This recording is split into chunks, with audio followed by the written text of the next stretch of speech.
El día de hoy tenemos al doctor Juan Félix García, pediatra, infectólogo, expresidente de la Sociedad Venezolana de Puericultura y Pediatría, jefe de servicio de infectología del Hospital de Niños, jubilado y profesor de pediatría de la Escuela Vargas, UCB.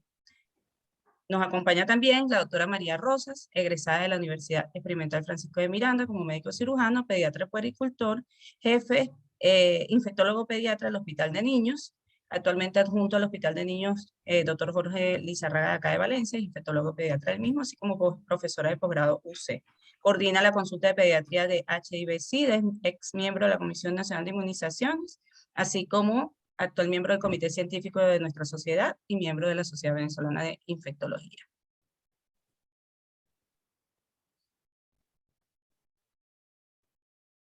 Bienvenidos, doctores. Okay. Vamos a hacer lo posible, las personas que están activas, de mantener audio y video también apagado, de modo que así fluye de mejor manera el internet y se evita el colapso al momento de que los doctores estén hablando. ¿Okay? De todas maneras, yo estoy manejando por acá algunos sonidos. Pero bueno, doctor, bienvenido, bienvenida doctora, bienvenido doctor. Un placer que estén acá con nosotros. Hola, buenas tardes, un gustazo que nos hayan invitado y nada, un placer inmenso. Vine nada más que para oír al doctor Juan Félix García todo lo que nos va a contar. De verdad que es un placer inmenso acompañarnos. Doctor, bueno, saludos por allí también a la doctora Tamara que está presente. Estoy tratando de admitir un poquito más de personas porque está full la entrada. Vamos a comenzar con una pregunta, doctor Juan Félix, para usted, que se la enviaron especialmente. Y es que tenemos esta gran duda de si con esta variante Omicron hemos llegado al fin de la pandemia. ¿Usted considera?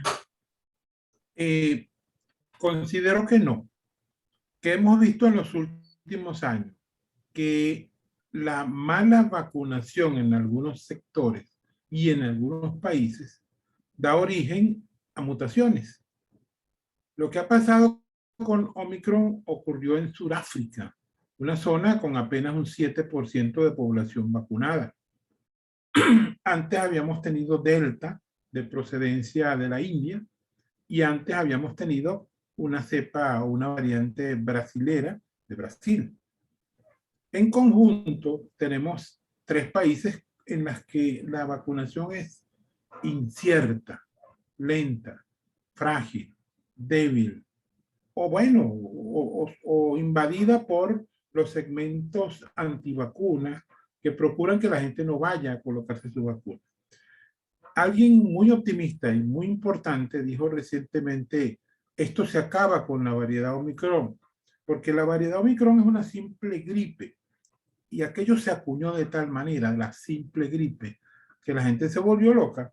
La gente dijo, si esto es una simple gripe, me voy a acordar de los catarros de hace algunos años, en los que yo con una buena limonada, alguna pastillita de antigripal, alguna otra vitamina, y con eso me acostaba 2 o 3 días y se me quitaba.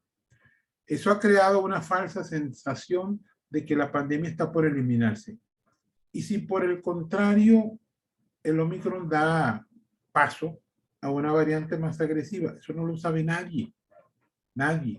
Lo que sí lo sé y sabemos es que las estadísticas en Caracas están ya informando de que las clínicas y hospitales se llenaron de pacientes. ¿Dónde está la gripe? ¿Dónde está el catarrito? ¿Dónde está? Se llenó. Yo soy director de una clínica y está llena la clínica de pacientes COVID. Y, por supuesto, la ausencia de empleados, la ausencia de trabajadores en las clínicas y hospitales y en general en ministerios y en institutos es tal que hay industrias que se pararon, paralizados porque no hay nadie que vaya a trabajar.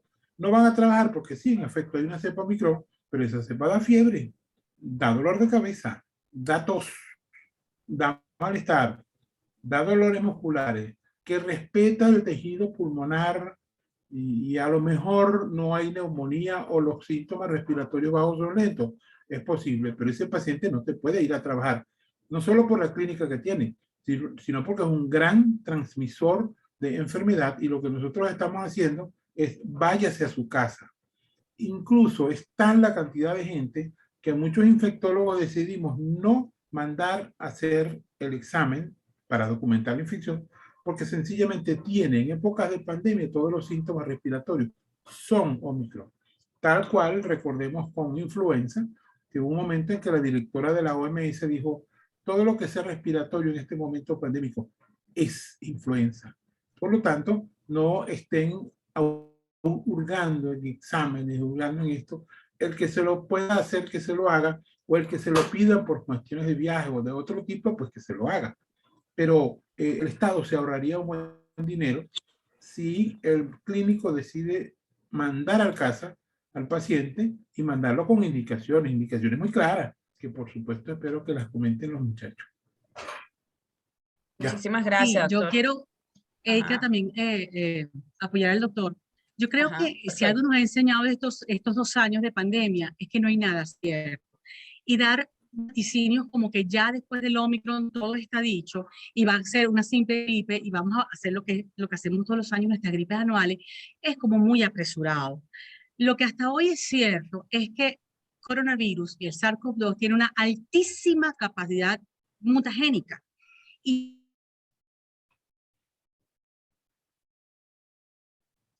¿Aló? ¿Aló? ¿Aló? ya, Ajá. ¿se oye? Ajá. Se le colgó en variedad mutagénica. Ajá. Ok, que sabemos que el SARS-CoV-2, los virus de RNA, tienen una alta capacidad mutagénica y ya cuando solamente han pasado 2 meses o 3 meses de que tenemos el reporte de Omicron, ya hay linajes o sublinajes de Omicron y estamos hablando de un B2, ¿ok? En el cual existen ya mutaciones dentro de las mutaciones del Omicron. ¿Qué quiero decir con esto?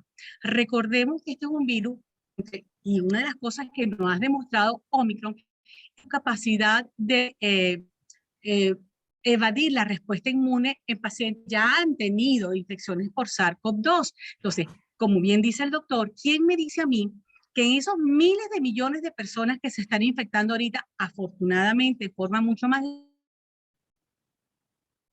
leve, no se estén creando subvariantes donde hayan modificaciones en severidad? Y una variante que es relativamente poco severa se convierta en una variante altamente severa. Entonces, no podemos decir en estos momentos que este es el fin de la pandemia. Hasta ahora, SARS-CoV-2 nos ha demostrado que la respuesta inmune pareciera que nos de por vida después de haber sufrido la enfermedad, y también nos ha enseñado que esta capacidad mutagénica nos ha dado mucha sorpresa. Así que creo que no debemos jugar al infectarnos porque ya esto después no va a pasar nada. O sea, que usted sugiere que esta variante puede estar cambiando este panorama de COVID en pediatría. Ya, ¿Piensa o sea, que lo ha podido cambiar?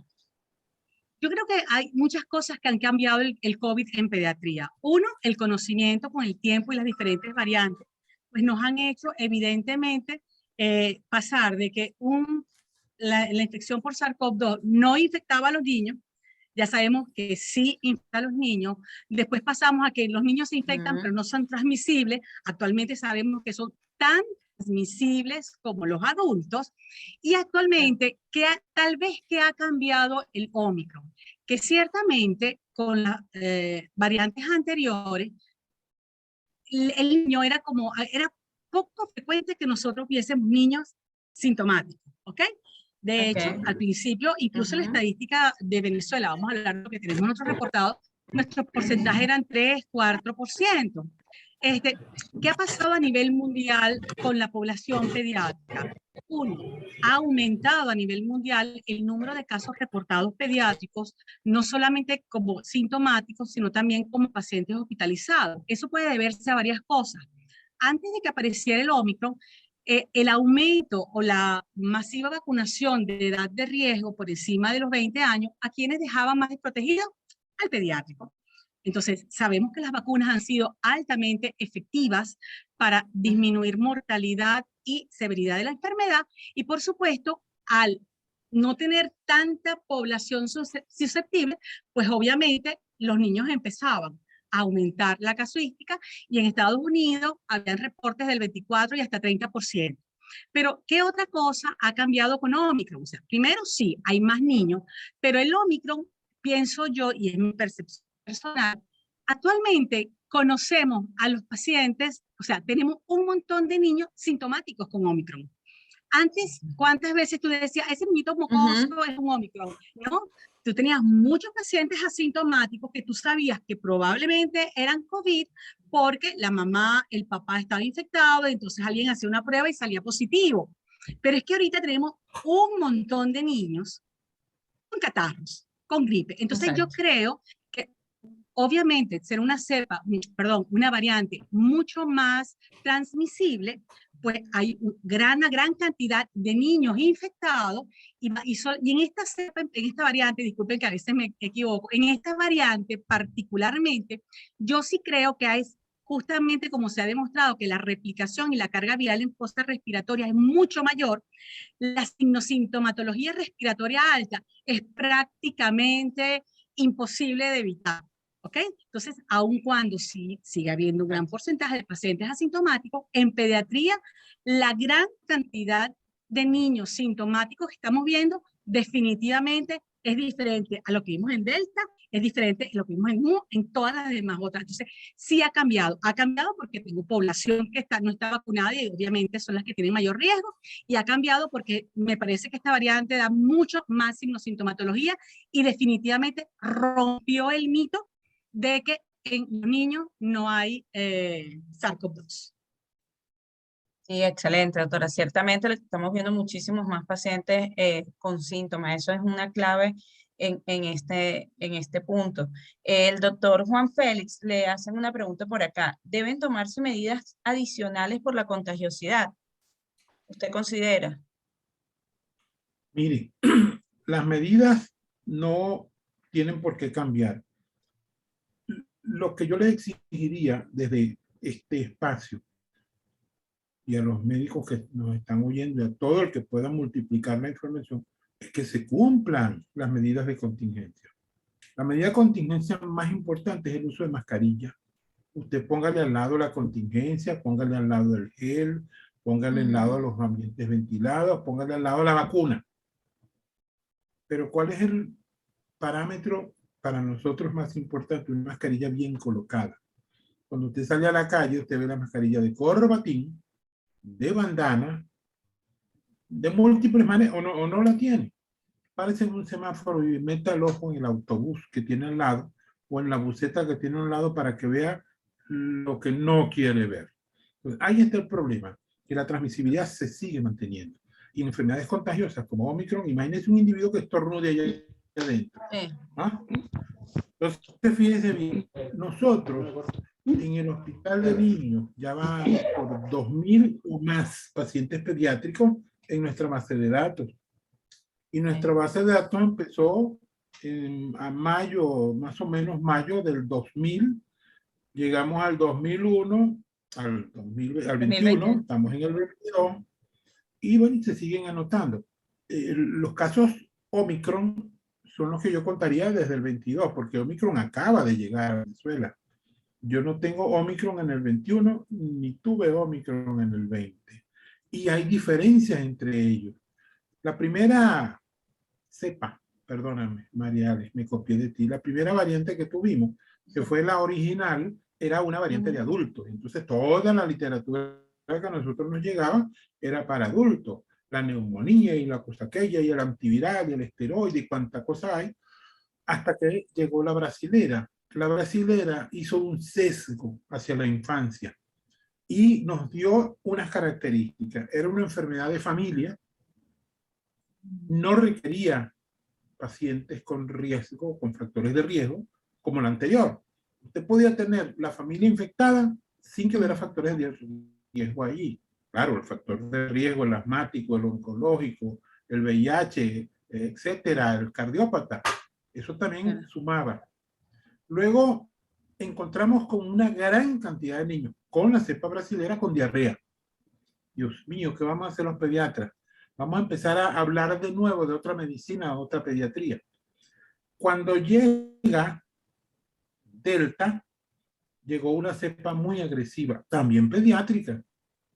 Y nos llegó una enfermedad interesante, que aquel niño podía llegar con fiebre. Inicialmente tenía sus factores de riesgo de tos y de cosas aquellas. Pasaba un tiempo de 1 o 2 semanas y luego empezaba a tener una de varias cosas, o neumonía, o insuficiencia renal, o un trastorno neurológico, o lo que más frecuente nosotros estamos viendo en nuestra casuística, que era patología cardiovascular. Eso hizo que a todo muchacho que nosotros ingresáramos, teníamos que hacerle no solamente el perfil COVID, la placa y la cosa que ella, sino llévalo al cardiólogo. El cardiólogo te va a decir, porque es lo que más se está viendo, si este paciente requiere un manejo amplio. Entonces empezamos a recibir literatura procedente de Inglaterra, de Estados Unidos, de una enfermedad multiinflamatoria, un síndrome multiinflamatorio sistémico, del cual hemos tenido ya unos cuantos casos. Y una cosa bien interesante, más casos de síndrome multiinflamatorio hemos diagnosticado en el 21 que en el 20. Vamos a ver cómo va a estar la cosa en el 22. Estamos empezándolo, pues la literatura que tenemos es escasa para Omicron. Doctor, y aprovechando que tocaron el tema de inflamatorio multisistémico, por allí la doctora Murillo hace preguntas con respecto a si han visto asociación de Omicron y SIMS. ¿Será que tiene aquí apagado cualquiera de los, ya la coloquemos, cualquiera de los dos, doctora Rosa? Ha tenido, bueno, claro, estamos muy prontos, ¿no? Estamos muy pronto para Venezuela hablar, pero sí, definitivamente hay relación. No tenemos por qué pensar que con las diferentes variantes, como bien mencionó el doctor Juan Félix, hemos tenido síndrome inflamatorio multisistémico. Igual yo acá en Carabobo, durante todo el año 2000, de hecho, yo recuerdo, el primer paciente que nosotros hospitalizamos en nuestro hospital fue en agosto de 2019, fue un síndrome inflamatorio multisistémico. Y desde entonces para acá nosotros no hemos dejado de hospitalizar pacientes síndromes inflamatorios multisistémicos. Actualmente tengo un paciente que me está dando muchos dolores de cabeza, hospitalizadito, y durante todo el año hemos tenido tanto pacientes agudos como pacientes con síndromes inflamatorios. Estamos en Venezuela muy temprano para decir, pero no tenemos por qué pensar que va a ser diferente probablemente. Con Delta los tenemos, con todas las variantes brasileñas lo hemos tenido. Yo creo que, no sé, doctor Juan Félix, si ustedes ya empezaron, de hecho, el síndrome multisistémico que tengo ahorita, probablemente fue un paciente Omicron, porque es una niña que está presentando síntomas que lo catalogamos como síndrome inflamatorio después del 10 de enero, y fue una niña asintomática que tuvo una gripecita que duró menos de un día a finales de diciembre. Entonces, probablemente, si yo me voy por lo que está circulando en el país, en esa época ya lo que circulaba era Omicron, ¿no? Entonces, yo creo que no debemos bajar la guardia, es muy temprano a nivel mundial, ya se están reportando algunos casos, pero sí, creo que debemos prepararnos para que sea más o menos, pues tenemos que dejar pasar el tiempo. Les recuerdo que el día de hoy estamos en un conversatorio acerca de Omicron en niños con el doctor Juan Félix, que es conocido por todos, el presidente de la sociedad y, del Hospital de Niños UTM Los Ríos, la doctora María Rosa, que es adjunto aquí en el Hospital Central de Valencia y también miembro de la Sociedad de Pediatría e infectólogo pediatra. Doctor, ¿iba a hacer algún comentario al respecto? No, me interesa mucho cada cosa que dice la doctora María Alejandra, porque es una mujer muy sabia. Lee mucho. Gana premios en las jornadas. Aquello hay que oírlo. Qué odioso era. Ustedes, no, de verdad, perdóname. No, yo sé. Doctor Juan Félix, ¿ustedes han ingresado algún síndrome inflamatorio multisistémico? Sí, pero nosotros no podemos decir que es Omicron por diagnóstico virológico, pero debe ser. Claro. Entonces, por eso, pienso que es muy temprano para decir. Claro. Claro. Diga, doctor, diga. Es que cuando usted se pone a revisar la pauta diagnóstica, se encuentra con que la Academia Americana de Pediatría tiene una definición. o que el CDC tiene otra definición, o de que, bueno, ahí nos tenemos que cuidar. Pero si es multiinflamatorio, para nosotros en Venezuela es porque hay más de un órgano afectado en un paciente COVID positivo, ¿ah? Que ya pasó la enfermedad. COVID positivo desde el punto de vista serológico, pero ese paciente hizo una enfermedad autoinmune con toque cardiovascular, porque los muchachos de cardiología del hospital encontraron en un 30%, imagínense lo elevado del asunto, 30% de estos pacientes con uno o varios hallazgos coronarios, pericardio, díganlo y lo adquieren. Hay toques hepáticos, hay toques encefálicos, hay toques renales y, por supuesto, la neumonía. Eso es multiinflamatorio. Y si serológicamente usted lo confirma, buscando pues las variables, que si el dímero, la ferritina, la deshidrogenasa láctica, usted se sienta en una revista con sus muchachos y llegan a la conclusión. Porque estos pacientes hay que discutirlos con calma, porque todos enseñan. Y esto es otra medicina. Nosotros estamos aprendiendo todos los días. Así es, ya va, un momentico, déjeme silenciar por acá.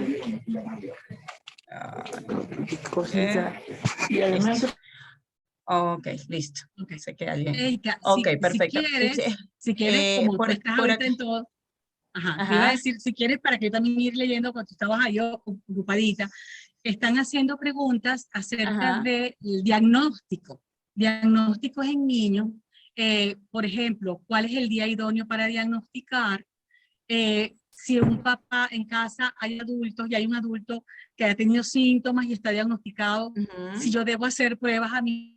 Entonces, voy a comenzar con lo primero. ¿Cuál es el diagnóstico idóneo?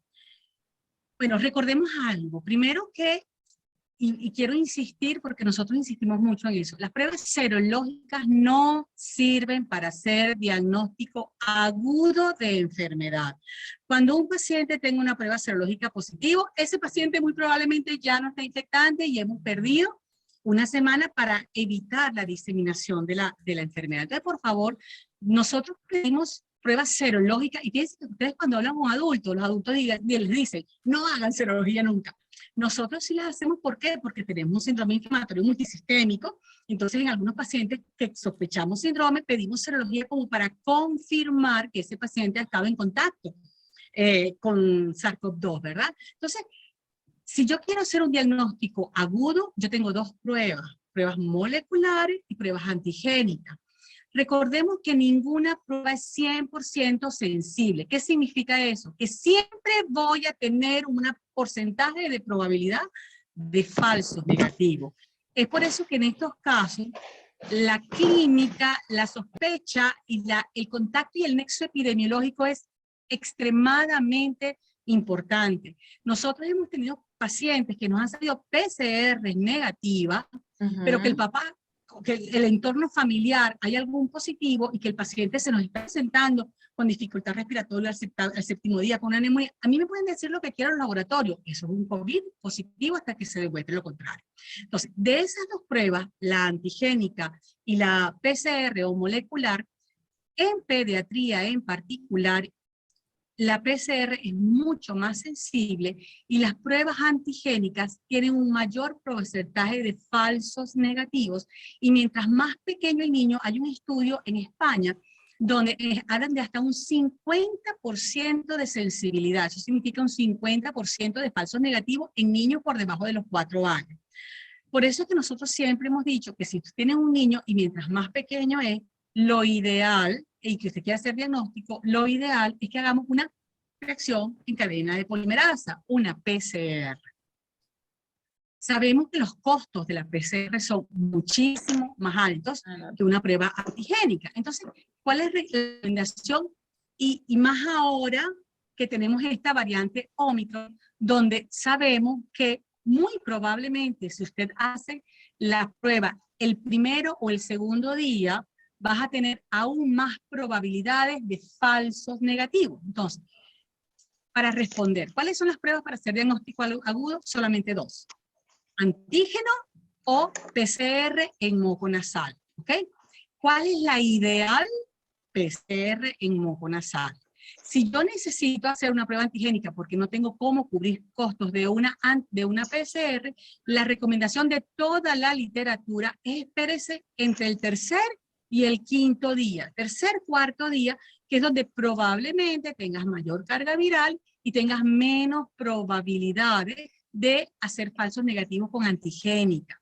Si estoy hablando de una PCR y usted puede costear, tú puedes hacer la PCR al primer o segundo día, ¿ok? Entonces, debemos tener, es muy importante saber qué prueba hacer, en qué momento hacerla, y quiero insistir en que una prueba negativa no te excluye una infección aguda, sobre todo si tienes el nexo epidemiológico muy cercano. Y ahí voy a la segunda pregunta.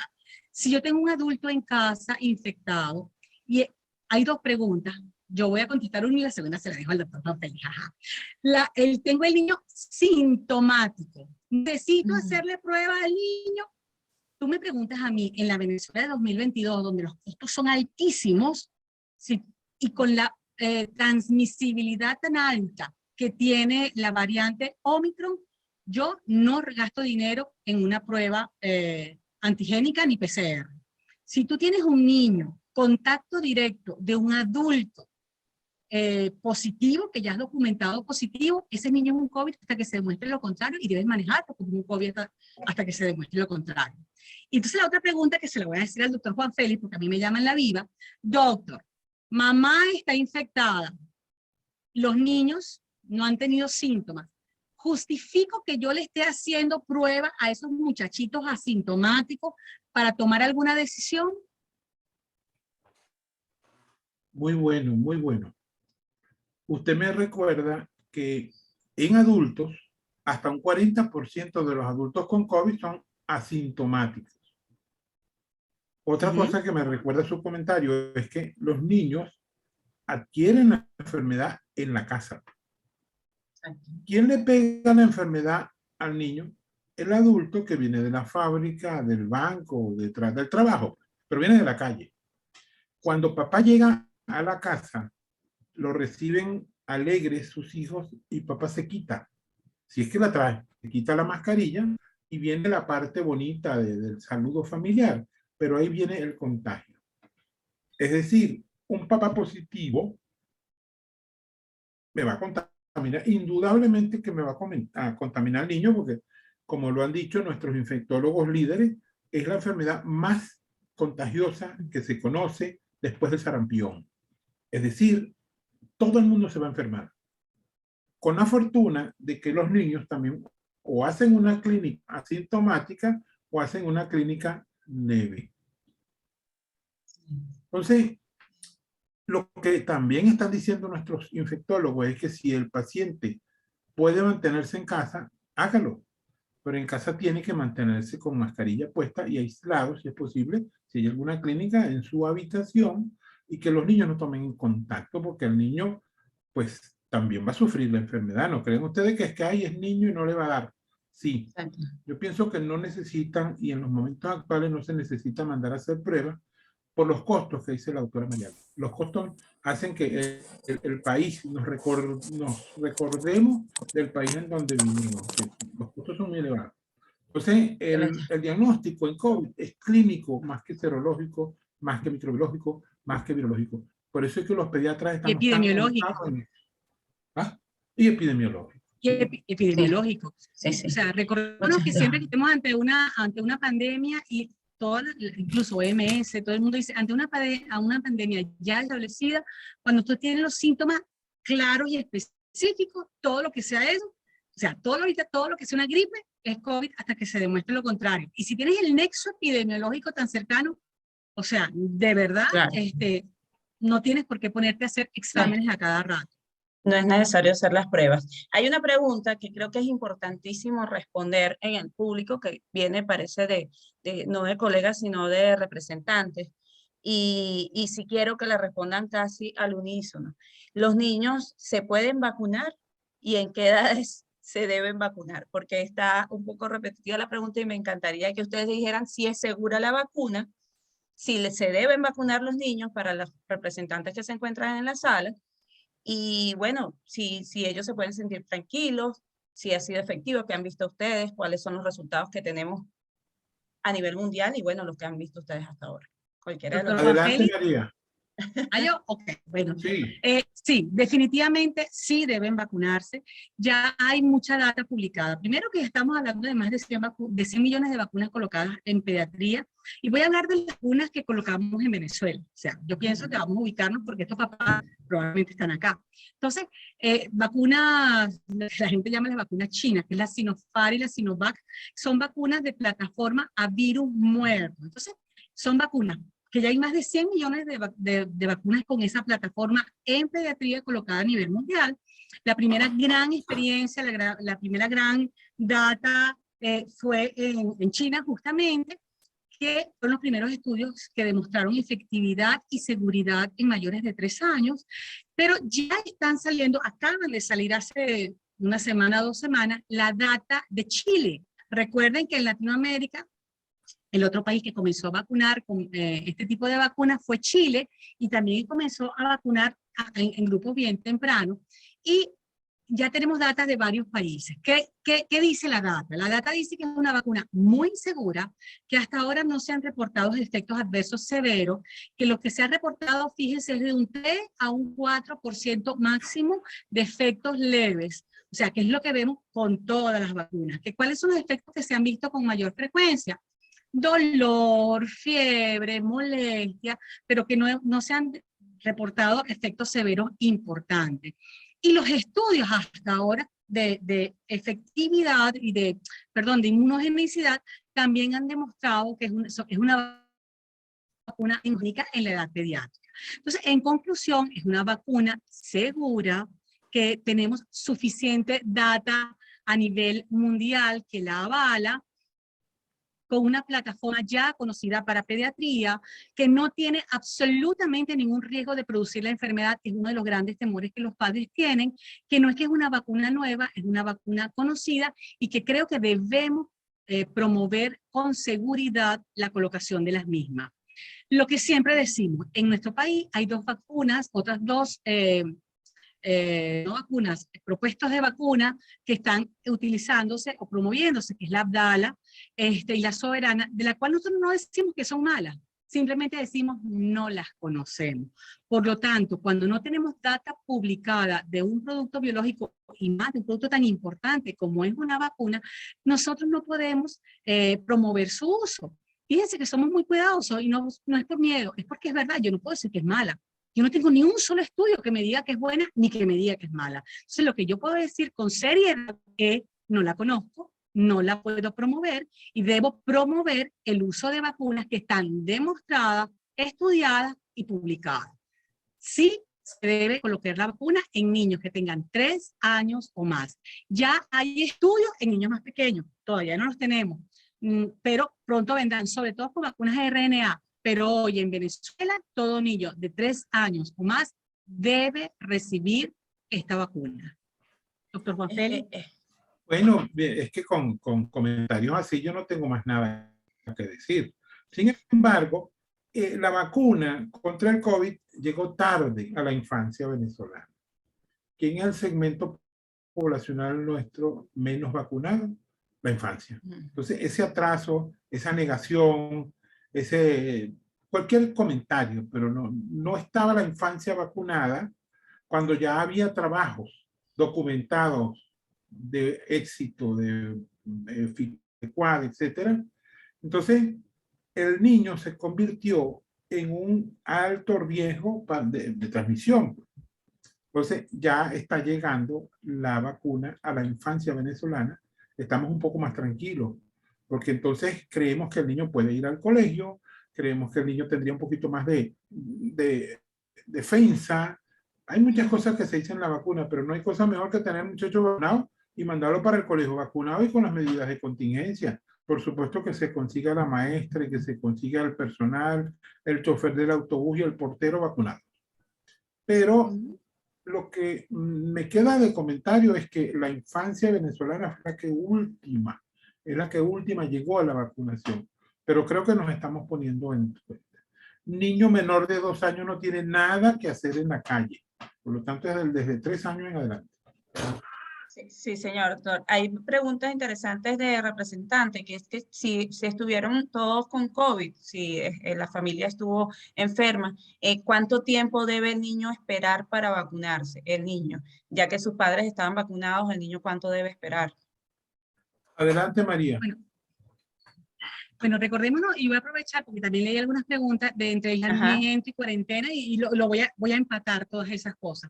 Vamos perfecto, a doctora, las recordar que tengo son aquí dos anotadas. términos diferentes, dos términos diferentes. Aislamiento es para la persona que está en, ¿ok? Esa persona debe aislarse, puede ser físicamente, que es lo ideal, que esté en su cuarto, sola, encerrada, o vamos a ubicarnos en tiempo, persona y espacio. Hay veces una familia donde tienen solamente 2 cuartos y viven 6 personas. Entonces, el aislamiento es para esa persona que debe ser un aislamiento de espacio y un aislamiento con todo lo que hemos hablado de los factores de protección, mascarilla N95, no mascarilla quirúrgica ni mascarilla de tela. La persona que está enferma, que yo estoy segura que está enferma, debe utilizar N95. Otro factor que es muy importante es no estar en espacios cerrados con el resto de los núcleos de la familia, porque ya se sabe que un factor bien importante y determinante para infección en SARS-CoV-2 y en Omicron es espacios cerrados por la aerolización del virus. Entonces, esa persona debe estar aislada 10 días. ¿Y por qué 10 días? Porque ya se sabe con todos los estudios que la gran mayoría, el 90% de las personas, después del 8º, 9º día ya no es infectante. Entonces, el aislamiento se aplica para la persona enferma para evitar que esa persona infecte a los demás. Y generalmente también lo preguntaron ahí 10 días. No nos compliquemos con que si es vacunado, que si no es vacunado, que si son 5 días, que si son 7 días. Yo leo todo, he leído todo y llego a la misma conclusión. 10 días desde el inicio de los síntomas. Ah, doctora, yo no tuve síntomas, pero yo me hice una PCR porque estuve cenando con Petronilo del Valle y Petronilo del Valle me llamó y me dijo que está positivo, entonces yo salí a correr y me hice una PCR y está positiva. Ese va a ser tu día 1. Tú eres un asintomático y tú vas a empezar a contar desde el momento que te hiciste el diagnóstico. Eso es aislamiento.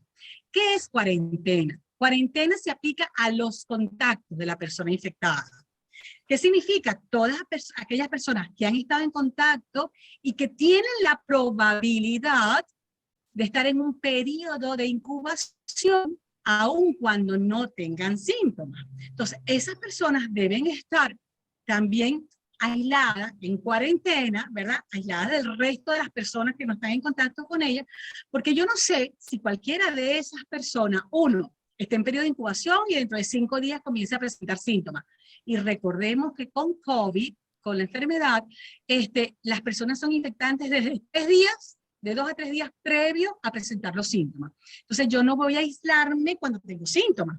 Yo debo estar en cuarentena antes de tener síntomas. Lo otro importante es que recordemos, como bien dijo el doctor, yo puedo tener un 40 o un 50% de personas asintomáticas. Entonces, esa persona que fue contacto, a lo mejor es una persona asintomática, pero que yo sea asintomática no significa que yo no transmita la enfermedad. Entonces, por eso la cuarentena. La cuarentena es para vigilar a esas personas que tuvieron contacto. Uno, para ver si desarrollan síntomas, o dos, para, si no desarrollan síntomas, por si acaso son asintomáticos, que me sirvan de diseminadores de la enfermedad. ¿Cuánto tiempo? Bueno, ahí entra en juego otra cosa, periodo de incubación. Uno fue periodo de transmisibilidad, que es para aislamiento, pero para cuarentena es periodo de transmisibilidad. ¿Cuánto tiempo? Periodo de incubación. ¿Cuánto tiempo está reportado que el virus va a tener una incubación antes de poder manifestar síntomas o antes de tener concentraciones adecuadas en fosas nasales para poder ser transmisible? Ha sido muy variable, eso ha variado de variante en variante, pero más o menos se dice que entre 2 y máximo 14 días. ¿Ok? Entonces, por eso es que el periodo de cuarentena de los contactos deben ser 14 días. ¿14 días desde cuándo, doctora? Desde el momento que soy contacto de ese paciente positivo. Y muchas veces, ¿qué ocurre? Y ahí quiero oír al doctor. Yo, por ejemplo, tengo un núcleo familiar donde comienza papá, él se va a aislamiento, todos los tengo en cuarentena, pero, por ejemplo, al 7º día, la mamá empieza con síntomas. Entonces, esos 3 niñitos que vivían en esa familia, ¿cuándo completan su cuarentena? Lo primero que debo decir es que ahí tienen que tomarse muchas cosas en cuenta, como realmente se hicieron una cuarentena donde cada quien, cuando yo estoy en cuarentena, todos los miembros de la familia tienen que tener tapabocas, porque yo no sé cuál de ellos es asintomático, todo lo que hemos hablado, ¿verdad? Entonces, doctor Juan Félix, ¿qué opina usted cuando tengo esa familia, ese núcleo familiar de 5 personas? Papá fue el primero que se infectó, ¿sí? Todos están en cuarentena, pero esas cuarentenas light, usted sabe que estamos todos en la casa, pero yo duermo con el niño, ajá. Y 7 días después, mamá me hace síntomas y hago el diagnóstico en la mamá. ¿Qué hago con esos 3 niñitos que siguen estando asintomáticos? Yo pienso que la cuarentena empieza con el caso más antiguo, porque si todo el mundo está allí, el caso más antiguo es el caso que me va orientando y es el caso que va dando origen a los contagios y luego a los cuadros clínicos. Ya estamos viendo familias de infectados, ya nosotros sabemos cómo manejar familias de infectados. Y usted tiene una familia de infectados con uno con fiebre, otro con diarrea, otro con respiratorio y otro sin síntomas. Para el clínico, todos están enfermos. Porque no puede ser que usted tenga un niño sin síntomas metido en una casa. Y le vuelvo a decir, no se ponen tapabocas. Eso es un asunto muy serio. Tú tienes que estar detrás de la gente para que se pongan el tapabocas. Y se lo ponen siempre. A la hora de sentarse a comer, cada quien come en su cuarto. No lo creo. Todos se sientan en la misma mesa y todos en un momento dado comparten el vaso o el estornudo, préstame tu cubierto. Eso es una familia venezolana. Es el sentarse a comer. Y yo no sé cómo vamos a hacer, pero creo que a pesar de todo, hay que insistir en quédate en casa, hay que insistir en el cuarto para cada quien y hay que insistir en que cada quien tiene que comer con espacios diferentes. Porque hay que hacerlo. Yo no voy a mandar muchachos para la calle que comen en el patio. ¿Me entiendes? Entonces yo creo que la cuarentena se inicia con el antiguo, el primero. Totalmente de acuerdo. Y ahí voy a una pregunta que dice, ¿cuál es la recomendación preventiva en el hogar con Omicron? Para aprovechar lo que está diciendo el doctor Juan Félix. Tal vez cuando tú tienes una familia donde hay 2 adolescentes, mamá y papá, podemos hacer lo que dice el doctor Juan Félix, de que cada quien come aparte en su cuarto, pero vamos a ubicarnos entonces en una familia donde está mamá, papá, con un niñito de 3 y el otro de 5, ¿ok? Entonces, ¿qué recomendaciones? Uno, todos deben tener tapabocas. Recordémonos que todo niño mayor de 2 años debe utilizar tapabocas. 2, cuando por cualquier razón yo deba compartir el mismo ambiente con alguna de esas personas, espacios abiertos, todas las ventanas abiertas, que haya bastante turbulencia para que no haya posibilidades de infección por aerosoles. Siempre con tapabocas, siempre manteniendo 1,5 metros como mínimo de distancia entre un miembro y otro.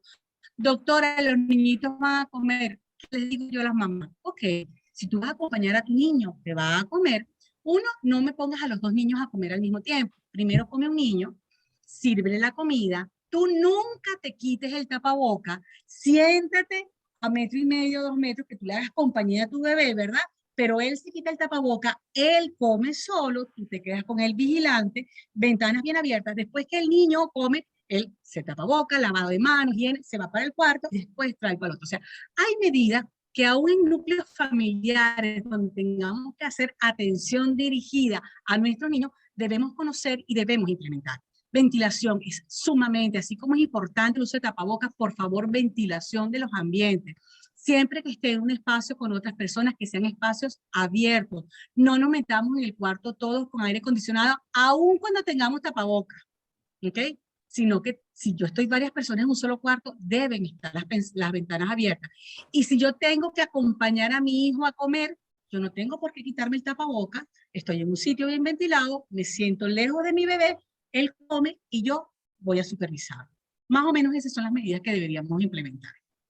Doctora, y esos pacienticos que fue la única que les faltó por allí, que quieren vacunarse posterior a estos eventos, o que hicieron una primera dosis antes del COVID, hicieron el COVID ahorita en enero con Omicron, y luego le tocaba la vacuna justo cuando estaban en la enfermedad, ¿cuándo deben incorporarse a su vacunación, tanto a completar el esquema como a iniciar el esquema? Bueno, fíjate, hay dos conceptos. Uno, cuando pueden vacunarse, siempre decimos, tan pronto se recupere, después que salgan en aislamiento. Sin embargo, también uno también se pone a pensar fríamente, ajá, si yo acabo de sufrir la enfermedad ahorita, hace falta que me vacune mañana. Entonces, probable, más o menos el consenso general, si te vacunas mañana no va a pasar nada malo, ¿ok? Eso quiero dejarlo bien claro. Pero la recomendación es más o menos en el transcurso de dos semanas, después de haber superado la enfermedad, usted puede irse a vacunar tranquilamente. Exacto. Entonces, bueno, es importante puntos a rescatar para los padres que se encuentran en la sala. Se vacunan los niños a partir de los 3 años. Deben vacunar a los niños posterior a la enfermedad en las siguientes 2 semanas. ¿Okay? Apenas se recupere, pero bueno, tiene esas 2 semanas con tranquilidad, no hay apuros inmediatamente que termine la enfermedad. Doctor Juan Félix. ¿Puedo hacer una pregunta a María Alejandra? Sí, claro, doctor. Porque María Alejandra me está cayendo preguntas a mí. Ella está encantada de responder. María Alejandra. Dígame. ¿Cómo tú haces mercado dónde? En ambientes cerrados, en esos supermercados de espacios cerrados bellísimos. Yo le digo a Lisbeth, no puede ser que nosotros volvamos al superabasto aquel en donde hasta cafetines hay. Ya deje de ir, ahora compren los camiones en la calle. No, bueno, fíjese. Yo quiero que se hable de la escuela. De la escuela. Bueno, fíjese, yo primero le voy a decir, yo hago mercado generalmente en el abasto que queda en mi urbanización. Yo hace muchísimo que no voy a grandes supermercados. Y también hay algo que ha traído esta pandemia y es el delivery. O sea, ahorita hay 20.599 supermercados de calidad que te traen las cosas a tu casa y uno dice, ay, pero es que sale más caro. Mira, cuando yo pienso que tengo que pagar, hubo periodos en que teníamos que pagar hasta $2 por litro de gas, pues nunca va a ser más caro que me traigan un delivery. Lo otro es que, bueno, si usted va a su gran supermercado, ¿qué recomendaciones? Porque hay gente que le gusta ir a su supermercado y agarrar su frutica y apretarla. Bueno, uno, no vaya en hora pico. Elija la hora en la cual haya menos gente y en la que usted pueda ir con comodidad. 2, vaya muy puntual, no como hacía la gente antes que duraba una hora paseando por los supermercados viendo, porque está demostrado que el espacio cerrado y el riesgo de contagio tiene mucho que también ver con el tiempo en el que yo estoy en ese espacio cerrado. Entonces, por favor, trate de estar máximo 20 minutos dentro del supermercado grande el que a usted le guste, porque si utiliza su tapaboca como Dios manda, usted va en un momento en donde no haya casi nadie de gente, y usted va puntual a hacer lo que tiene que hacer, y a los 15, 20 minutos ya está fuera del supermercado, usted ha minimizado en mucho el riesgo de transmisibilidad. Y por supuesto, trate en lo posible lo que hace el doctor Juan Félix. Váyase a esos camiones que están en espacios abiertos, a agarrar su fruta, su verdura. Y no a los colonieros de aquí de Valencia. Exactamente. Entonces, el doctor me habló de vuelta al colegio. Yo voy a robarle algo que dijo María Graciela en un chat que tuvimos en un webinar que hubo. Venezuela tiene una tormenta perfecta, y esto sí me lo copié de ella tal cual.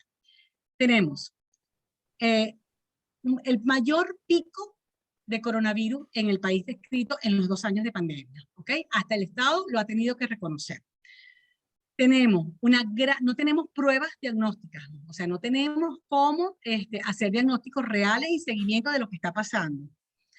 Tenemos una vuelta al colegio después de un periodo libre, pero totalmente libre. O sea, aquí no hubo ningún control. A la gente se le dijo, usted pase su Navidades felices, reúnase. No se dio ninguna recomendación de, por favor, reúnanse en espacios abiertos, por favor, no más de 10 personas. O sea, hagan lo que ustedes quieran en diciembre, y ahora estamos volviendo al colegio.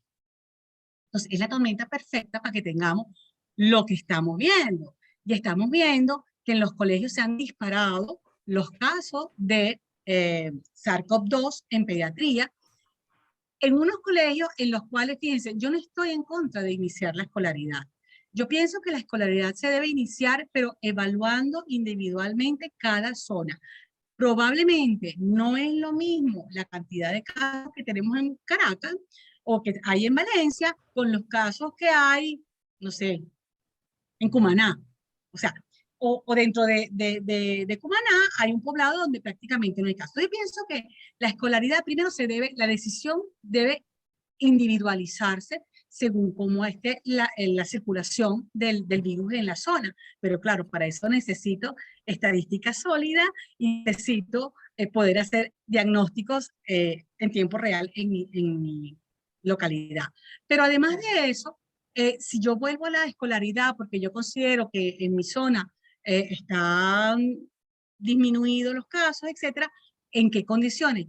Primero, no podemos volver a la escolaridad en aulas con aires acondicionados, con 50 muchachos metidos en 20 metros cuadrados, donde no se cumplen ninguna medida higiénica, donde el niño te lleva un tapaboca de tela transparente y es el mismo que utiliza toda la semana, donde no tengo vacunado a los niños y donde no tengo ningún control del profesor que va o de la persona que hace aseo o de la parte administrativa. Entonces, la escolaridad, yo pienso que hay que ir, pero de una manera responsable, analizando diferentes variables que deberían ser individuales para cada sector. O sea, no creo que es una respuesta de blanco o negro.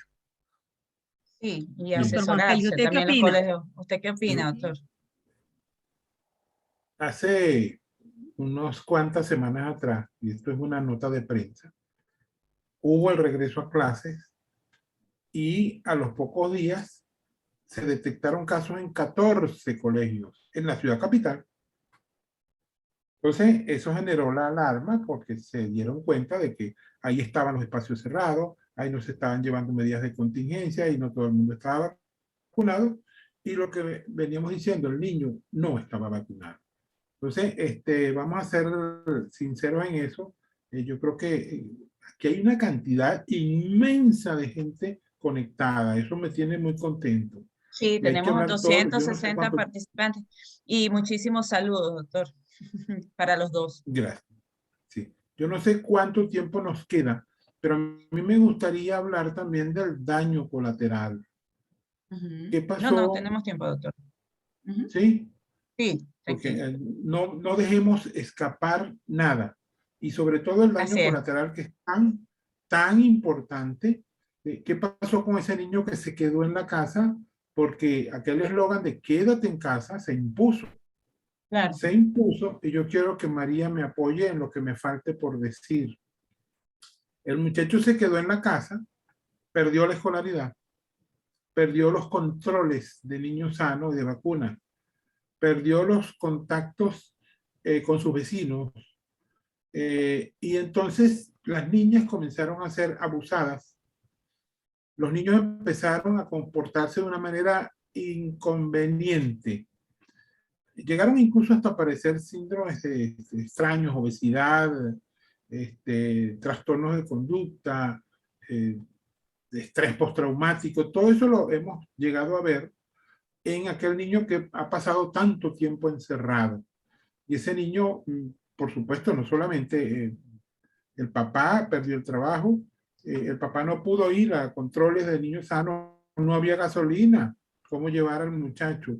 Y nosotros estamos haciendo de tripas corazón desde ese tiempo porque nuestra capacidad para enseñar vía online está muy disminuida. ¿Cuánto Claro. es el porcentaje de venezolanos que pueden sentarse a oír una clase por vía online? Nosotros tenemos docencia desde hace 2 años por vía online, pero no todos la oyen. Fíjese que en reuniones como esta ahorita se cae la señal. A mí me pasó algo muy lamentable. Yo estaba en plena conferencia en el Congreso Venezolano de Salud Pública y estaba presentando el material que me dio Lisbeth para que presentara un preliminar de cómo estaba la enfermedad en el hospital de niños. Y se cayó la señal. Cuando iba por la mitad de la conferencia se cayó y aquello no pude más. Después le dije al doctor, al maestro Saúl Peña, maestro, no puedo. Yo así no puedo. Yo no tengo la capacidad que pueden tener algunas otras personas, pero en otro momento la puedo dar. ¿Qué les parece? Entonces, vamos a ver cómo hacemos, porque el pediatra tiene un gran reto. Tratar de que el niño salga a la calle a formarse, que esté vacunado, que esté adecuadamente alimentado y adecuadamente reciba afecto, porque no ha recibido afecto estando en la casa, porque el padre no haya que hacer caminando por las paredes del solo porque no tiene trabajo. O que el muchacho el muchacho en casa no es fácil. Hay que mandarlo a la calle a estudiar. Se lo digo yo que ya soy abuelo. Entonces, Claro, lo que me falta es importante. comentar, Mariale, por favor. Es importante también la parte de la salud mental de nuestros niños, es importantísima, es fundamental. También el sobrepeso, la falta de ejercicio, todos esos temas son importantes. Voy a hacer unos comentarios corticos aquí del chat, mientras la doctora yo sé que me va a responder unas preguntas que tengan pendientes por allí por el chat. Hay comentarios, la doctora Mendoza dice con respecto a los pediatras y consultorios cerrados. El doctor Uniades dice que no debemos olvidar que de acuerdo a la OPS apenas van vacunados con la pauta 40.6% de la población.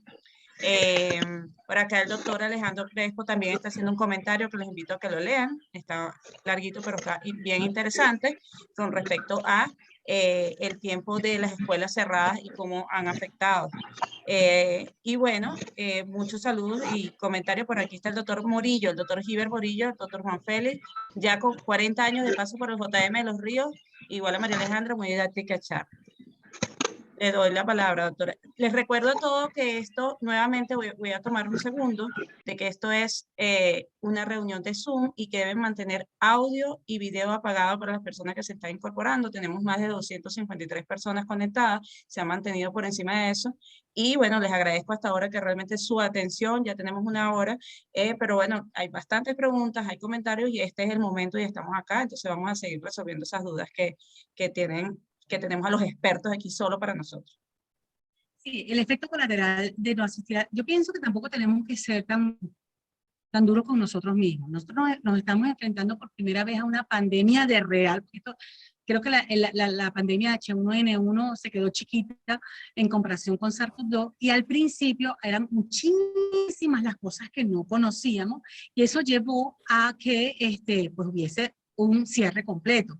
Sobre todo recordémonos que en el primer año la mortalidad de las personas por encima de 60 años era inmensa. Entonces, ante el desconocimiento, pues ahí la norma es todo el mundo encerrado.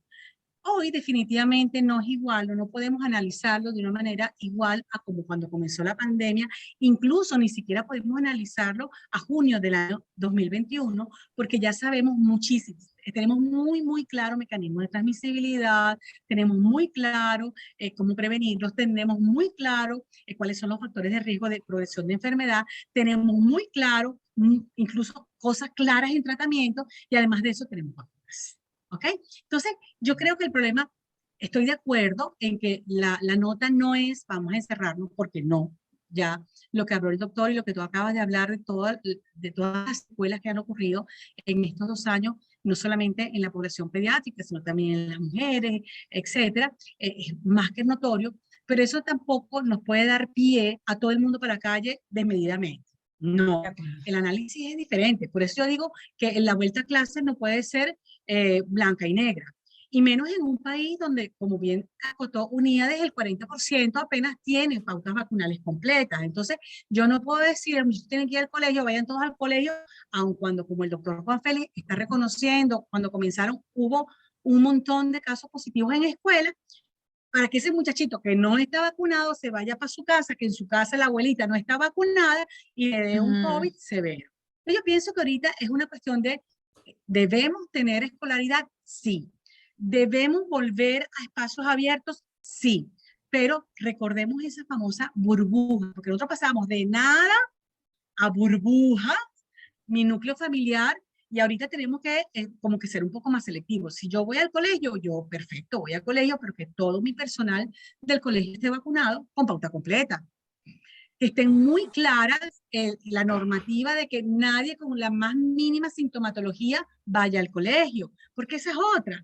¿Cuántos papás, por ejemplo, yo tengo un papá que tengo gripe, pero mi niño está sano, yo lo mando para el colegio?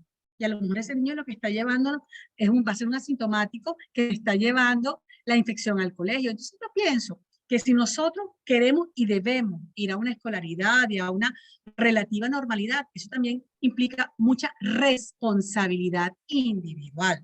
¿Ok? Yo creo que es el momento en que entendamos que hoy, en Venezuela, voy a hablar de Venezuela, cualquier gripe COVID hasta que se muestre lo contrario. Entonces, cualquier persona que tenga COVID tiene que encerrarse en su casita, que tenga COVID, perdón, que tenga gripe, que tenga me duele la garganta, es que en la noche pasa un mal cuerpo. Yo tengo que encerrarme en mi casita y tratar de hacer diagnóstico a esa persona. Porque yo necesito diagnóstico en una sola persona. El resto del núcleo familiar, como bien lo dijo el doctor Juan Félix, es COVID hasta que se demuestre lo contrario. Entonces, si yo estoy exigiendo un montón de cosas del Estado que debo seguir exigiéndolas, yo también debo exigir responsabilidad individual, donde yo no mande al colegio al niño con síntomas, no, porque esto es una alergia, él siempre es alérgico, vamos a mandar para el colegio, o no, yo estoy con un tosezón y la garganta me duele, pero manden al muchachito al colegio. Entonces, vamos a echar para atrás todo lo andado. Entonces, sí a la escolaridad, sí, pero de una forma responsable. Yo debo exigir que todo mi personal del hospital, del colegio esté vacunado. Yo debo exigir que los estudiantes estén vacunados.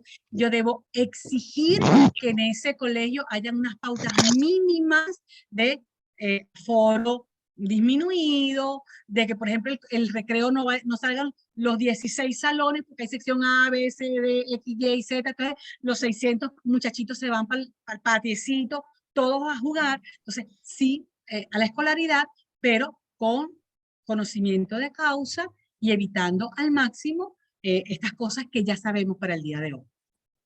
Excelente, doctor. Hay unos comentarios, doctor Juan Félix o doctora Rosa, como quiera, con respecto al dolor abdominal y la presentación del dolor abdominal, si la han visto similar como el SIMS en el Omicron. Y otra preguntita, doctor Juan Félix, entonces, ¿cuál ha sido su experiencia con respecto a eso ya en el hospital de niños o en su consulta privada? ¿Cómo ha visto? ¿Se ha visto los síntomas de dolor abdominal similares que a veces confundían a los cirujanos con un evento quirúrgico? Y lo otro que he visto en las preguntas es ¿qué manejo general le están dando, qué tratamiento a los niños con Omicron? ¿Cuál ha sido el manejo que han tenido la oportunidad de dar o cuál es el que se está sugiriendo? Antes que el doctor Juan Félix empiece a contestar, yo sé que el tema de hoy es Omicron en pediatría, pero recordémonos algo, no es el tratamiento de Omicron, es el tratamiento para la COVID-19. Hasta ahora el manejo de Omicron es igual que el de la Delta, o sea, vamos a vigilar lo mismo, van a estar los mismos factores de riesgo. Entonces, no es que para Omicron yo la voy a tratar de una manera diferente. Doctor. Gracias. A nosotros nos sorprendió la llegada de la variante brasilera y sus dos características muy propias, que eran los ataques a familia, la ausencia de factores de riesgo y el componente gastrointestinal. Entonces, lo que el pediatra toda la vida manejó con dolor abdominal, que era la investigación de una diarrea por virus o una diarrea por un germen entérico tipo Shigella, Salmonella, etcétera, eso cambió totalmente porque el virus COVID también tenía un componente gastrointestinal. Hay incluso una literatura de apendicitis y COVID bien interesante. El que quiera, pues, entrar a cualquier buscador importante y cruza apendicitis y COVID, va a encontrar una cantidad de cosas tipo apendiculares, síndromes diarreico, distensión abdominal, toda una variable interesante de presentaciones clínicas. De manera pues que si usted tiene un paciente con COVID y tiene clínica gastrointestinal, maneje esa clínica gastrointestinal como en efecto es una diarrea viral, porque no vamos a cambiar de ninguna manera, es una diarrea viral, con el manejo dietético, con la hidratación, con estas medidas generales que los pediatras saben muy bien hacer. ¿Qué otra cosa me preguntaba? Bueno, cuando llegó la variante Delta también se presentaba con componente gastrointestinal. ¿Qué hacer ahorita? Ahorita es muy pronto para que yo le diga, tengo la literatura de Omicron y diarrea, de Omicron y trastornos gastrointestinales. Sí tengo ahorita pacientes en mi consulta privada con clínica gastrointestinal. Tienen positivo el COVID y tienen clínica gastrointestinal. ¿Qué estoy haciendo? Manejo la clínica gastrointestinal como siempre. Ajuste dietético, rehidratación y vigilancia. Nada de antibióticos. Fíjense que aun cuando ciertamente tenemos poco tiempo, ya empieza a salir alguna literatura de Omicron en niños, ¿ok? Comparándola con las otras variantes. Ciertamente, como bien dijo el doctor, con las variantes anteriores, yo recuerdo que en pediatría, la diarrea en pediatría y en adulto era muy importante. Con esta variante es menos frecuente, pero sigue estando presente. Y de hecho, estos estudios que se han presentado en Omicron en niños dicen fiebre. Recordemos que con la variante brasileña o con la original, la fiebre no era tan importante en pediatría. Con esta variante, fiebre es un factor importante y lo estamos viendo.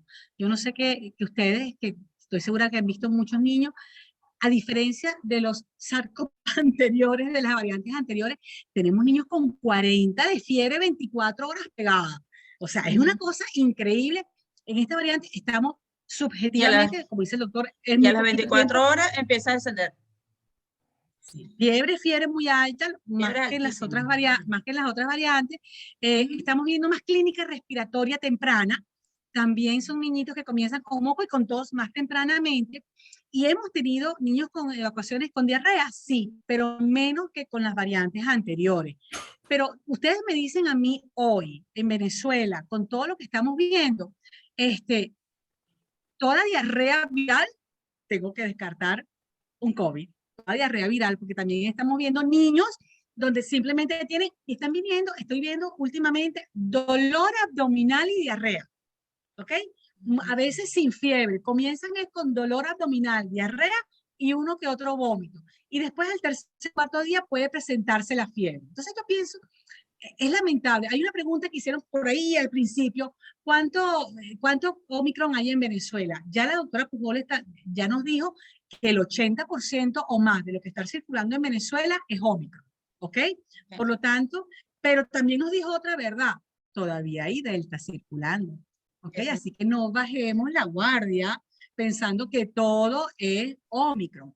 Entonces, en este momento en Venezuela, yo de verdad, es increíble la cantidad de niños con fiebre, con tos, con rinorrea, que ni en los mejores momentos de la bendita gripe de nosotros que tenemos todos los años, y son núcleos familiares, el dolor de garganta, el que me arde la garganta, el que no quiero comer y las evacuaciones. Yo pienso que ahorita todo cuadro en el cual nosotros sospechemos que es viral, es Omicron hasta que se demuestre lo contrario. Hasta que se demuestre lo contrario.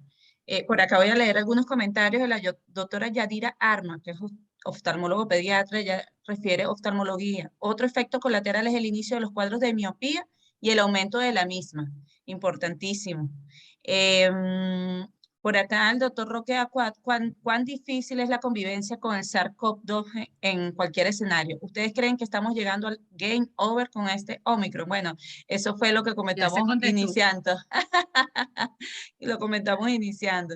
Hay dudas con respecto a las dosis de las vacunas. Yo creo que es más que todo padres, que si la dosis es la misma, que si la vacuna es la misma Sinopharm anterior. No sé si pueden aclarar ese punto. La misma. No sé, la misma del, sí. En vacunas Sinopharm es exactamente la misma dosis que se coloca en adultos, es exactamente la misma vacuna que se coloca en adultos, es exactamente el mismo intervalo que se coloca en adultos. Los estudios han demostrado que debe ser con el mismo biológico. Yo quisiera agregar otra cosa, porque sigue habiendo un gentío que no lo podemos perder. Así el es. toque de piel, valdrá la pena comentarlo. ¿Qué hacer con la tos? Porque fíjense que antes de la pandemia, un niño llegaba a la consulta pediátrica con fiebre y tos y teníamos una pauta de manejo de fiebre con tos. Igual de fiebre con diarrea, antes de la pandemia teníamos una pauta. Hoy día la cosa cambió de tal manera que fiebre con tos debe investigarse para COVID primero que nada.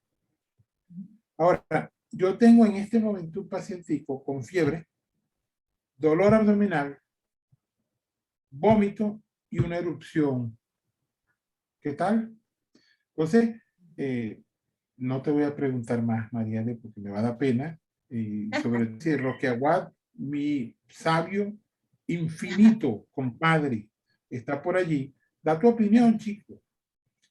Eso es un lujo tener a Roque Aguad. ¿Cómo ha Bueno, crecido bienvenido, doctor. Sí, vale. Bienvenido. Impresionante, Roque. Puede Y está abrir su también, cámara para que yo responda no sé si preguntas. Lisbeth Aurenti está también Sí, la doctora Lisbeth conectada. estaba por acá, no sé si quiere también incorporarse. Lisbeth es la creadora, es la madre de la criatura de la unidad COVID del Hospital de Niños. Contra todo pronóstico, cuando solo se hablaba de unidades COVID para adultos, hubo una persona en el JM de Los Ríos que dijo, hay que hacerlo para niños también. Esa unidad tiene ya 2.000 niños en base de datos. ¿Qué te parece? Diga, doctora. No, Erika, yo quiero, porque hay varias preguntas y de verdad que probablemente no nos Sí. da para muchas cosas, pero hay muchas preguntas donde influenza, ¿qué ha pasado con influenza? Hay Las bronquiolitis, coinfecciones. fíjense. Y también habían Exacto, por previas, eso, doctor, con ajá, varias por eso quiero coinfecciones. decir, actualmente, y a medida que veamos más casos, pues van a haber más reportes. Igual la fluorona esa bendita, ¿no? Es que desde que apareció COVID están demostradas las coinfecciones, ¿ok? Entonces, si estoy en un momento epidémico donde esté circulando influenza, pues probablemente existe toda la probabilidad de que yo tenga influenza y SARS-CoV-2 al mismo tiempo. Que eso implique mayor gravedad, hasta ahora no está demostrado. ¿Okay? Pero entonces la coinfección van a existir. En un momento va a ser con influenza, si es lo que está circulando, en otro momento va a ser enterovirus, que es lo que esté circulando, en otro momento va a ser sincicial respiratorio, porque recordemos que a diferencia del 2000, ya se me perdió el tiempo, 2020, donde todo el mundo estaba escondido y como dice el doctor, encerrado en su casa, y ese año no tuvimos bronquiolitis, no tuvimos enterovirus, no tuvimos un montón de cosas, ya eso no es así, ya el niño nuevamente está expuesto a lo que siempre ha habido. Entonces, nuestra recomendación es, todo paciente con un cuadro viral hay que descartar COVID de entrada, cual no quiere decir que no pueda estar en coinfección con otro patógeno. Ojo, y pues nosotros hemos tenido COVID con dengue, con Epstein-Barr, hemos tenido COVID con influenza. Hay un reporte ahorita en España de bronquiolitis y COVID. Entonces, por supuesto que va a haber coinfección con muchísimos otros patógenos. Entonces, no es que todo es COVID, pero en algunos casos puede haber coinfección y en algunos casos es importante hacer esa diferenciación. Por ejemplo, COVID y dengue no es igual jamás y nunca manejarlo a un COVID solo o a un COVID con influenza. Entonces, cuando usted sospeche, ok, ya demostraste el COVID, pero hay algo que no me termina de cuadrar, pues busca esa coinfección que podría estar implicada y que podría explicarte ese comportamiento un poco diferente. Y lo otro que el doctor dijo de lesiones de piel, es que desde el comienzo de la pandemia están muy bien descritas los 5 tipos de lesiones diferentes que pueden estar, e incluso podemos leerlo, porque sería muchísimo lo que tendríamos que hablar ahorita, pero hay unas lesiones de piel que son más de fase aguda, hay unas lesiones de piel que son más de fase convalescente, hay lesiones de piel que nos obligan, así pero obligadas a mandarlos para el cardiólogo inmediatamente. Por ejemplo, los síndromes urticariformes están mucho más relacionados a miocardiopatía. Entonces, hay cosas que si están demostradas, entonces actualmente toda lesión de piel, ok, es un exantema súbito, esté seguro que es un exantema súbito, porque en COVID y piel están descritas todas las variaciones que usted quiera de lesiones de piel para COVID. Sí. Doctora, hay una pregunta, o el doctor Juan Félix, que la han repetido y de verdad me da pena porque no la hemos leído. Y esto quizás pueda pasar bastante porque se iniciaron esquemas con la candidata vacunal soberana, que hay que recordar que pues no es una vacuna como tal, y los padres han decidido ya no mantener ese esquema, sino iniciar con Sinopharm. ¿Cuánto deben esperar? Preguntan esos representantes o no sé si es una colega. O los médicos. O los médicos, exacto, porque es una duda interesante, pues, porque podemos tener Doctor, bastante vacunados. yo voy a hacer trampa. Yo voy a dejar el hombre de más experiencia que conteste primero y yo voy a dar después mi opinión. Pregunta, doctor. Con ¿Vacunaron Soberana? O sea, lo vacunaron con Soberana. Ajá. Hubo dos resistencias. La resistencia del médico a un producto que en el empaque decía candidata a vacuna candidata. Eso generó una resistencia en el médico, pero en el paciente un no rotundo. Entonces, nosotros dejamos que el tiempo fluyera, y las decisiones administrativas de alto nivel llevaron al producto chino. Porque fíjense que quien trajo un producto ruso, un producto chino y esa vacuna candidata. Pero el no fue tan rotundo en el gremio médico como en el mismo paciente. Entonces, tampoco quiero dejar pasar, y teniendo un moderador cardiólogo, hablar de Kawasaki, porque eso nos tiene la vida enredada. Hay un montón de pacientes COVID que se ingresan como Kawasaki. Y tampoco quiero dejar pasar el hecho de que nosotros en nuestra casuística, la coinfección que más vemos, o sea, el copatógeno o el acompañante, no sé cómo lo podamos llamar, es el paciente COVID con asma bronquial. Esa es digamos, la copatogenicidad más frecuente. Por supuesto, también hemos tenido otras. Pues hemos tenido en pacientes VIH, pacientes oncológicos, pero es el paciente con cuadro respiratorio tipo hiperreactividad, el paciente que más acompaña al COVID. Lo quería decir porque eso ya lo tenemos registrado y en cualquier momento se va a publicar. Lo que ya tenemos en pauta es estudiar cada paciente COVID va a cardiología, porque cada paciente COVID ya es 30% y es muy alta el acompañante. Y en nuestro... No, sí. Ok. Hay mucha literatura, ya es bastante amplia. El patógeno acompañante son los gram positivos cuando hay neumonía, cuando se ven aquellas imágenes con alguna imagen diferente a lo usual. Entonces usted dice, todo debe ser COVID, pero también se piensa en los copatógenos, y los que han estudiado el copatógeno se están encontrando con gram positivo, tipo neumococo. De tal manera que no se debe usar antibióticos, pero en aquellos casos en los que tiene razones de tipo clínico, de tipo de laboratorio y de tipo imunológico, para pensar en un invasor secundario, utilice antibióticos contra los cocos gram positivos. Fíjate, Erika, porque yo sí quiero contestarle a la doctora Eloína, que insiste con la parte de la soberana. Y ahora, doctora, con todo el respeto, va a ser mi opinión.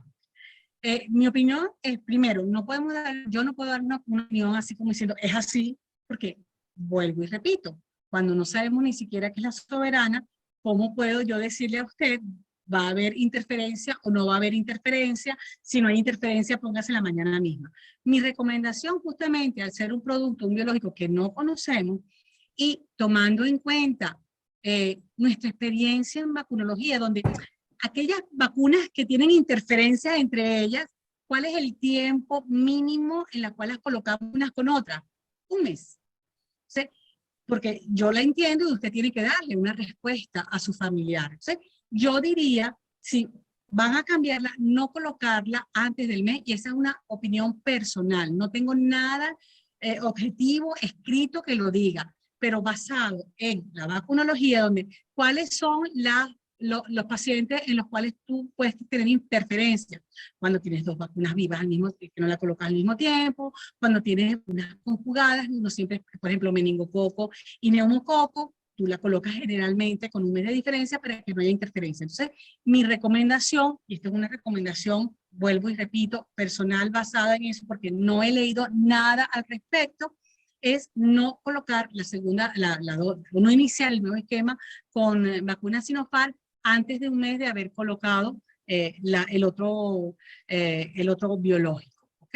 Entonces, no sé si, doctor, usted está de acuerdo con esto, porque como le digo, no hay nada escrito al respecto, pero hay que darle alguna respuesta a ese familiar.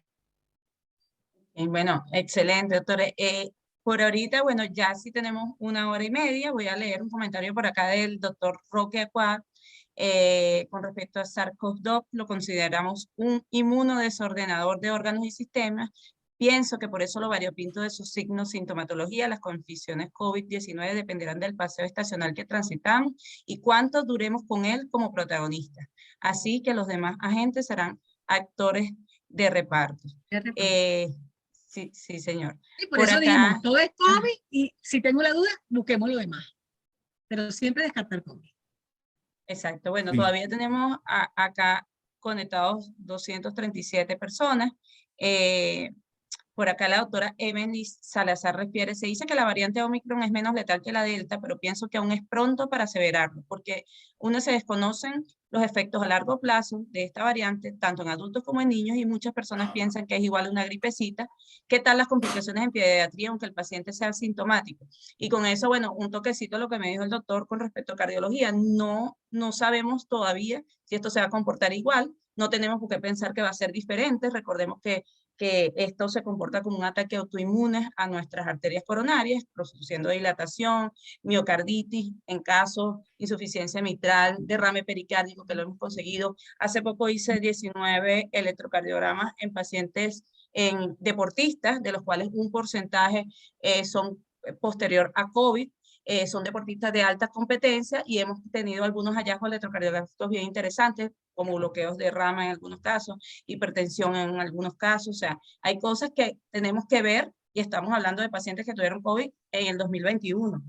Con respecto a lo que estamos en este momento, estamos observando, ya la doctora Rosas comentó pues que tiene un paciente que puede ser un paciente con un síndrome inflamatorio multisistémico secundario a Omicron probablemente, y bueno, eso es lo que vamos a esperar en las próximas semanas, porque este es el momento del pico y en los mix lo vamos a ver en febrero y marzo. Sí. Fíjense, y otra cosa, bueno, en el Hospital Central de Valencia, desde el primer paciente COVID que tenemos, es protocolo de evaluación cardíaca.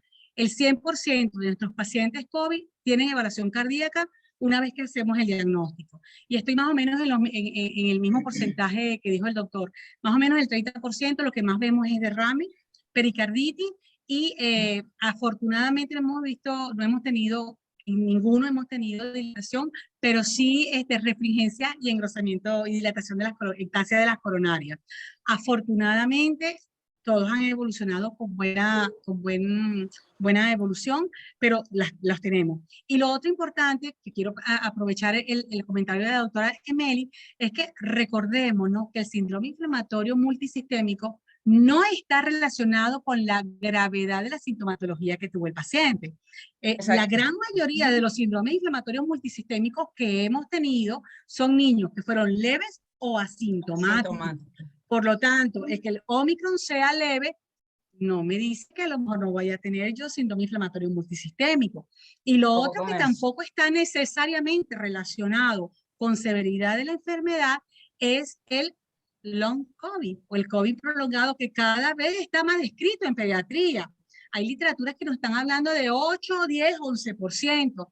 Y también el long COVID no está relacionado con severidad. Hay un montón de niños que tuvieron un COVID leve o asintomático y tienen manifestaciones de debilidad, o sea, pérdida de la concentración, esa nubosidad, las mialgias. Entonces, no nos confiemos en que porque es leve, nos infectemos, que no pase nada. Todavía no sabemos lo que va a pasar con esta variante y con los efectos post-COVID. ¿Hay algún psiquiatra o psicólogo en la reunión que nos pueda hablar del síndrome depresivo, de afectación? Porque ya se publicó hace poco que hasta un 40% de los pacientes hacen un cuadro de tipo depresivo. ¿Hay alguien en la reunión que nos pudiera dar una experiencia criolla? Si hay alguien en la reunión, y con eso los invito, que si hay alguien en la reunión, los invitamos a participar. Con eso también los invito a que con todo lo que han dicho. Yoli Duarte levantó la mano. Doctora, bienvenida. También su micrófono. Eduardo, puede encender su micrófono. Si usted es psicólogo, psiquiatra, quiere hablar del tema que conversó el doctor. Con eso, también quiero invitarlos a que con lo que la doctora ha dicho y el doctor ha dicho de comentarios respecto a lo que vamos a esperar y estamos esperando, a todos los que están presentes, es bien sencillo recolectar información de aquí al Congreso Nacional de Pediatría y darnos toda esa información, presentarla en nuestro magno evento para discutir y debatir, y sobre todo para aprender.